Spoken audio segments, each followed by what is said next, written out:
Now the final more advanced way to really be subtle about skin softening, and this really works well for models that are on set for a heavy commercial based project that you've hired some models with hair and makeup and they've already looking really nice and you just want to add that kind of final touch and you don't have to do any heavy hitting. So this is a really nice technique for just that. So we're going to turn off the texture in the soft R filter. So we're back to this base layer. And what we need to do is we're going to put Photoshop in a way so it's just putting an emphasis on just skin tone. So this is made popular by Chris Tarrantino. And under here we're getting the selective color adjustments. And under the selective color adjustments, I've got the preset in here, Tarrantino, and notice what it is, what it does. And every color, so we have all these colors, red, yellow, green, cyan, blue, magenta. Every color reads the same. -100, -100, -100, and then 0 for blacks. So every color is set up that way. Now when we get to the whites, neutrals, and blacks, the colors are at 0 and black is at 100%, and that's true for neutrals and blacks as well. Finally, we're at absolute. That's the radio button you would select, so you're getting a picture that looks similar to this. Now with this, you can make a preset from the selective color menu so you don't have to remember what these numbers are all the time. So let's get rid of this. So now that we've got this selected, we're going to make a selection.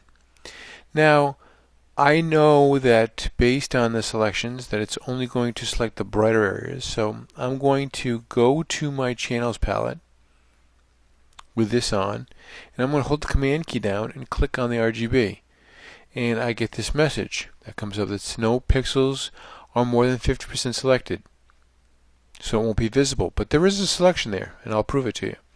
So I hit OK, go back to my RGB and my layers. I'm going to turn off the selective color, knowing that there is a selection going on here.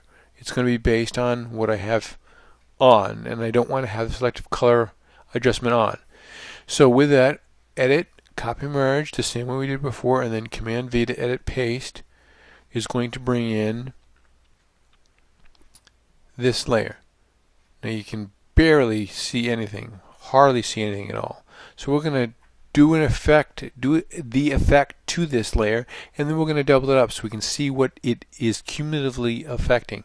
So with this, we're going to go into Filter, Blur, Surface Blur, so it'll blur the surface, and we're going to blur it at 5 radius and 15 threshold. So when we blur this, we're going to see very faint effects of this. Now the selective color layer we don't need anymore. We just use that to put Photoshop in a certain way. And this is the Tarrantino, and we're going to hit Command J twice. Actually, I'll hit it 3 times, and then hit Command E once, twice, 3 times. And all I've done is multiply the effect 3 times and then merge them down. So this becomes Tarrantino 4 times the strength. So now let's look at holding the Option key down. Let's look at that layer, and now we can see the area that it's affecting. So now every time we need 4 times that, you're seeing very faint effects of this softening going on. I can hit Command J again, and I can 8 times because it's 2 times the 4. 3 times would be 12 if I wanted to Command J it again.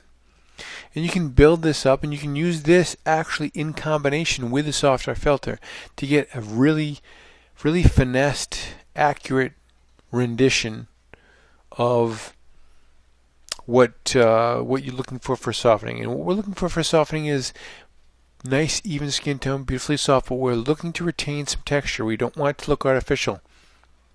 And certainly if you do, you just turn that texture layer off and you just put the softener on, and then you get that kind of plasticky look. But if you wanted to build in some texture, you'd put that texture back on. Now I can take the Tarrantino, turn the Tarrantino off, or back on, and you're seeing very, very little effect. But that's how subtle the Tarrantino thing is. And if it's subtlety you're looking for, if it's finesse, if it's precision work, you don't need this heavy-handed kind of softening that you get from the inverted high pass.